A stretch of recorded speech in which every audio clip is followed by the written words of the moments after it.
हे WhatsApp everyone. आज सब यहाँ पे आए हैं यही जानने के लिए कि ये क्या रीज़न्स है जिसकी वजह से आप सैस सेल्स ज्वाइन कर सकते हो। बहुत लोग आपको बोलेंगे कि यार सेल्स अच्छा नहीं है, उसमें ऐसा होता है, बहुत ट्रबल होता है, बहुत परेशानियाँ होती है। अगर आपके आस-पास भी कोई है तो उससे ये वीडियो ज़रूर भेज देना और उन्हें समझा देना कि ये वीडियो देखो, आपको पता चल जाएगा कि क्यों सेल्स ज्वाइन करना चाहिए।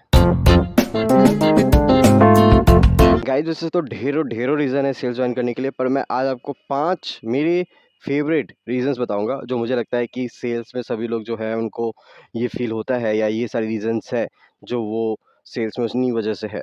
सो पहला रीज़न आता है पर्सनैलिटी डेवलपमेंट।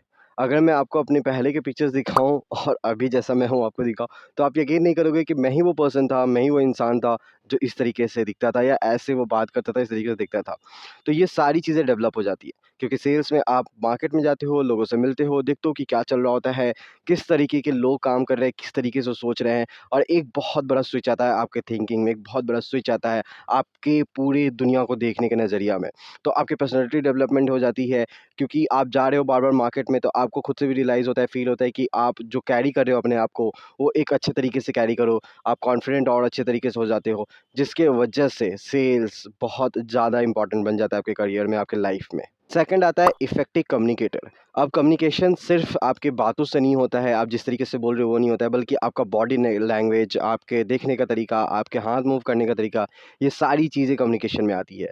जब मैं सेल्स में आया था उससे पहले मतलब मैं बहुत पैथेटिक कम्युनिकेटर था, मैं ठीक से हिंदी भी नहीं बोल पाता था, इंग्लिश तो दूर की बात थी और मुझे पता नहीं होता था किसी से बात करते वक़्त पीछे लीन होके बैठना है या सामने बैठना है, पैर के ऊपर पैर रखना है या नहीं रखना है, दाढ़ी खुजलाना है या नहीं खुजलाना है, ये सारी चीज़ें होती है। पर जब आप सेल्स में आते हो तब आपका एक बहुत ज़्यादा कम्युनिकेशन पे काम होता है, एक बहुत अच्छे तरीके से काम होता है और आप एक बहुत अच्छे कम्युनिकेटर बन जाते हो। तो सिर्फ़ आपका रिटन नहीं बल्कि स्पीकिंग, वर्बल, नॉन वर्बल सारा कम्युनिकेशन स्किल्स डेवलप होता है और जो आपके लाइफ़ के अदर एस्पेक्ट में भी आपको हेल्प करता है आगे बढ़ने के लिए। थर्ड बट बहुत इम्पोर्टेंट है क्रिएटिव थिंकिंग। अगर हम मोनोटोनस जॉब में रहेंगे या ऑपरेशन टाइप की किसी जॉब में रहेंगे तो वहाँ पे हमारे पास सिर्फ़ एक ही काम रहेगा, वही हम डे टू डे में करते रहेंगे। पर सेल्स हर दिन अलग होता है। आप सपोज़ कीजिए कि आपके आस-पास बहुत सारे लोग हैं जो आपके क्लाइंट्स को रीच आउट करने की कोशिश कर रहे हैं, वो उन तक पहुँच रहे हैं, उनको सेल कर रहे हैं, आपके कॉम्पिटिटर है, तो आपको एक क्रिएटिव अप्रोच लगाना पड़ता है, क्रिएटिव तरीके से मेल लिखना पड़ता है, आपको क्रिएटिवली सारी चीज़ें करनी पड़ती है, जो आपको पुश करती है नए लेवल पे क्रिएटिविटी ले जाने के लिए।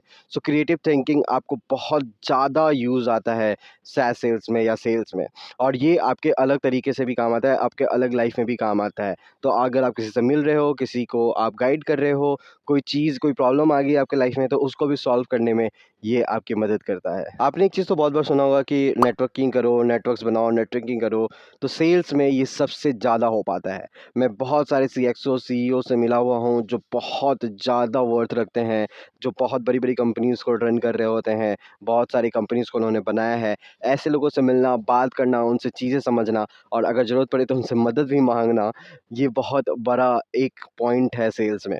सो अगर आप सेल्स में हैं तो आपको डे टू डे बहुत सारे ऐसे लोग मिलेंगे जिन्होंने करियर में बहुत कुछ किया हुआ है एंड उनके साथ आप जब बैठेंगे, बात करेंगे, उनके साथ जब नेटवर्क बनाएँगे, तो आपको फ्यूचर में भी हेल्प करने वाला है। तो साइकोलॉजिकली हेल्प मिलता ही मिलता है। इसके अलावा सपोज़ उन्होंने कहीं पे आपको रेफ़र कर दिया या उन्होंने किसी को बता दिया आपके बारे में या आपके प्रोडक्ट के बारे में किसी को रेफ़र कर दिया, तो जो पॉइंट ऑफ व्यू है इंडस्ट्री में वो बहुत इंपॉर्टेंट हो जाता है। तो सेल्स के थ्रू बहुत ज़्यादा नेटवर्किंग हो पाती है और बहुत ज़्यादा नेटवर्क्स आप बना सकते हैं अच्छे-अच्छे लोगों के साथ। Last but not the list बहुत फ़ास्ट ग्रोइंग है ये सेल्स। अगर सेल्स में आप बहुत अच्छा कर रहे हो तो विदिन 2-3 इयर्स आप कंपनी के सीईओ, सीआरओ, सीएमओ बन सकते हैं।